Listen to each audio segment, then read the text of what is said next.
Magandang buhay po sa lahat mga kawaw. Para saan po ba itong hawak ko? Ito po ay kumbaga sakon ay sapatos ng ating mga appliances. Napakahalaga po nito at wala po kayong mabibili nito sa Shopee. Ito ginawa ko po, gagawa po ako ng video tutorial kung paano ko ito ginawa. Bali yan ay ginayatan ko lang sa gilid. Sa susunod ko po siya ipaliliwanag ko. Tara, ikakabit po natin ito sa aking ginawang bookshelf at para hindi magasgas yung ilalim niya. So, kung wala na paligoy-ligoy, simulan na po natin.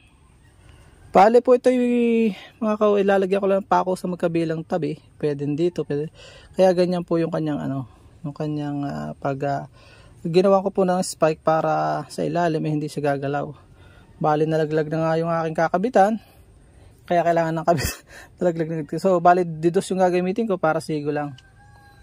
Let's go na, let's go. Pili lang pa tayo pinaka-center dito. Madali lang po ito.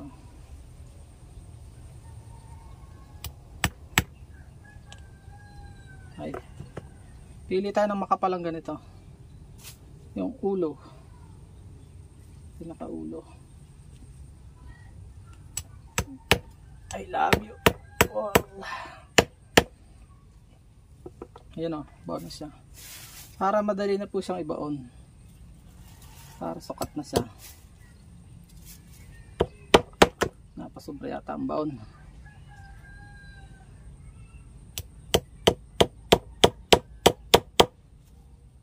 Testing po tayo ng isa.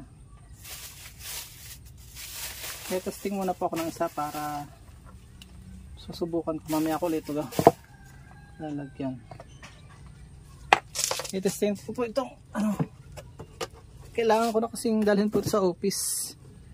So ayan o. Lalagyan ko ng para hindi masira. So dito ko siya lalagay sa edge, sa ilalim. Dito po sa ilalim. Yan. Kaya kailangan may sapin. Ipod natin sa pin. Alalay na lang po, alalay. So yan. Alalay lang po dito siya ilalagay. Yan. Hop. So mas gusto ko siyang gamitan. Yan dito. Para kung pumutok man okay lang. Kaysa dito. Para hindi siya magalaw. So ganyan lang po ang paggagawa niyan. Ibabaon ko muna ng kaunti dito.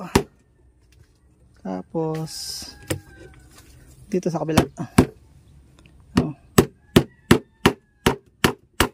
Patagilid po para madaling bumaon. Para hindi siya mabunot.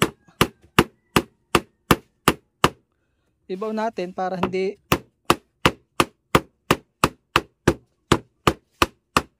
sumayad kasi semento yung paggagamitan ko nito.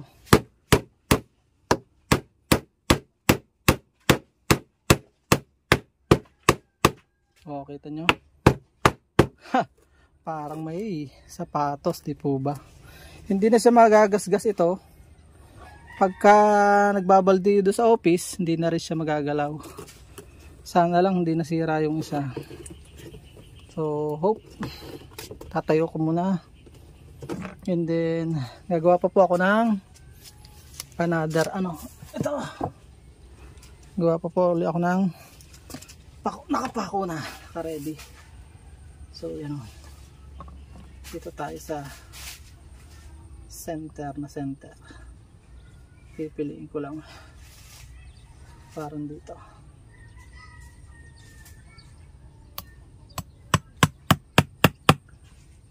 Success yung una. So hoping matapos ko ito at dadalhin ko na po sa office mamaya. May lagi, wala kasi akong lagyan po ng libro kong ng aking mga gamit sa office. Pwede nyong gayanin mga kawaw ito para maging maayos ang inyong mas maganda dito. Pwedeng hindi masyadong dahilig. Hop. Sana lang. At success na ito, success na.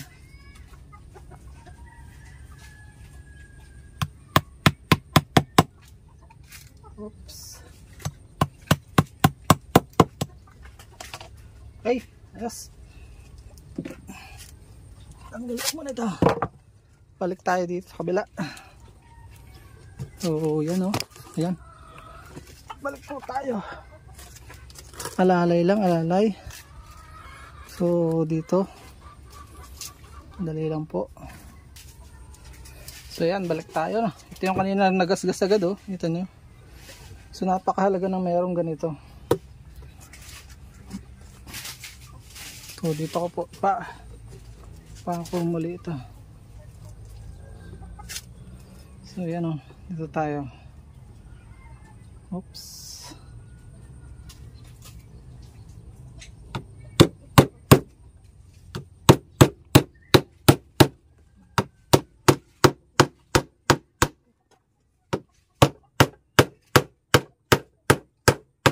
Alalay lang po pagpako. Yun.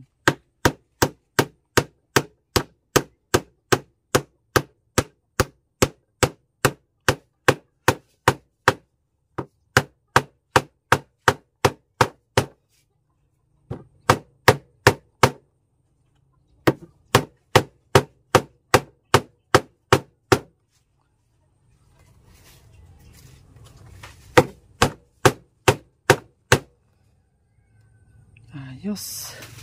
Ito naman kabila. Yan.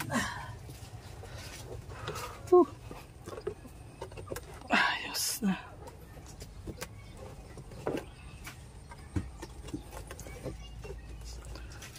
Oh, sapatos pa ano.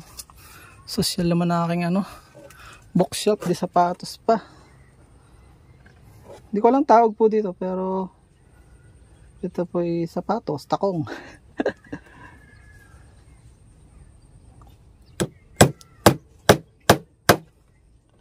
So, ito po ang apat yung ginawa ko. Sukat yan sa sukat nito, 2.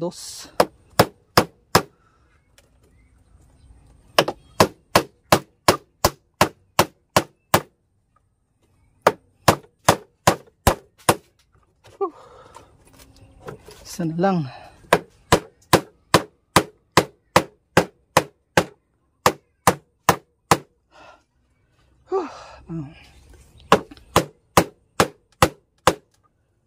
Ayos, sana lang. Last one.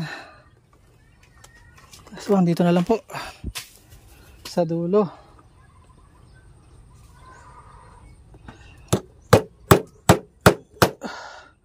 Okay, sige go. Thanks God.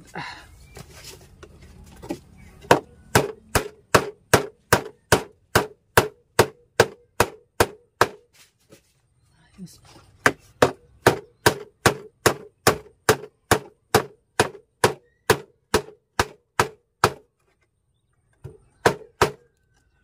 Ayos, may sapatos na. Hindi na sa matitinik. Salamat po sa pagsubaybay. Ito yung ganda ng tingnan, no? Nawa po kayo may natutunan. Pwede nyo po yung gamitin sa mga ano natin na parador at kung saan saan. Hindi ko na nilagyan po yung gitna dahil kawang naman siya. At kaya naman ng pwersa nito yung mga ilalagay. Paalam and God bless. Hanggang sa muli po natin informative videos. Ayan na po, kita nyo, kawang na siya. Hindi siya papasukin ng baha. Hindi basta-basta mababasa po yan. Oh, diba? Ang ganda. Meron siyang ano, sapatos. Paalam. God bless po.